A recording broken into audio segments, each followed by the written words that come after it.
Oi, gente, tudo bom? Meu nome é Fabiana Fagundes, eu sou pediatra e neonatologista e nesse vídeo nós vamos falar sobre alguns mitos da amamentação. Uma série de crenças e mitos rondam esse tema milenar que é a amamentação. E alguns vão se perpetuando de geração em geração e ainda persistem nos dias de hoje. E nós vamos tentar esclarecer alguns desses mitos mais comuns aqui para vocês. Então, para começar, a primeira dúvida é se existe leite fraco.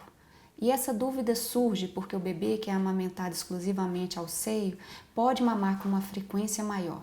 Mas isso acontece porque o leite materno é mais facilmente digerido que os outros leites.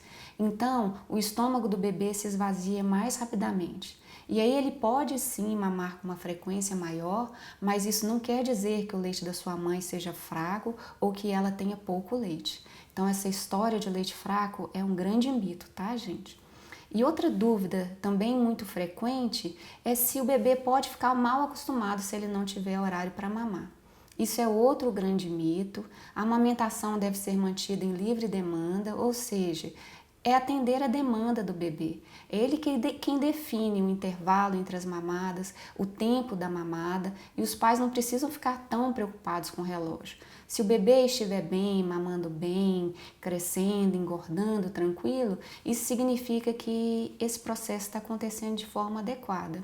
E a gente precisa lembrar ainda que o bebê mama não só por fome, mas ele também mama porque quer se acalmar, porque ele quer dormir, porque ele está agitado e está com dor. Então ele mama por diversos outros motivos.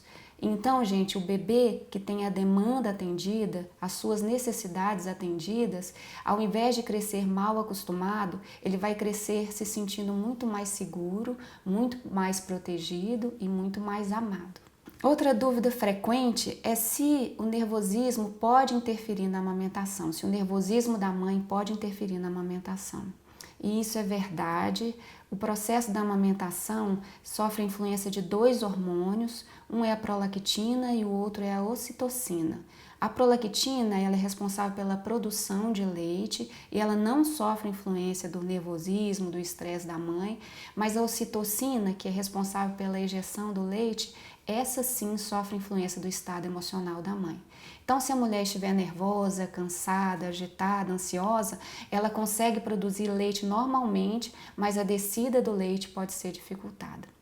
E mais uma dúvida frequente é se quando a mãe sente que a mama está mais vazia, se a produção dela está insuficiente para o bebê.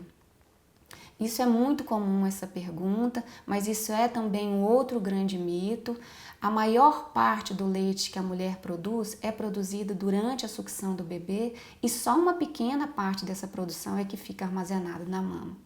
E a maior estímulo para a produção do leite é a sucção do bebê e quanto mais ele sugar, mais leite vai ser produzido. Então, gente, não se preocupem, mesmo que sintam a mama mais vazia, a produção de leite ali está sempre adequada para o bebê. Uma outra pergunta muito frequente é se a alimentação da mulher que está amamentando precisa ser restrita.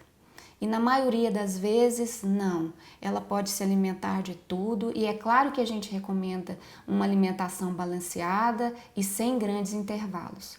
A gente faz a restrição na dieta da mãe somente nos casos em que o bebê não está passando bem e que ele tem algum sinal de alergia, por exemplo. Mas esses casos precisaram ser acompanhados por um médico.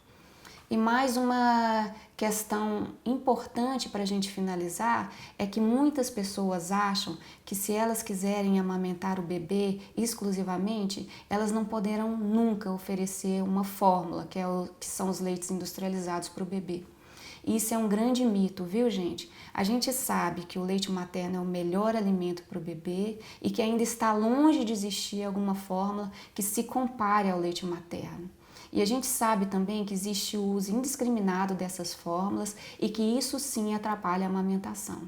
Mas nos casos em que essas fórmulas são usadas com critério e com indicação do médico, o uso dessas fórmulas pode inclusive ajudar na manutenção da amamentação. E quando a gente precisa de usar essas fórmulas, o nosso objetivo é ir retirando gradativamente esse leite até que a criança volte para a amamentação exclusiva. E a gente consegue isso em muitos casos. Então é isso, gente. Eu espero que essas questões tenham ficado claras para vocês. E espero que a gente se reencontre em breve. Um beijo e até a próxima.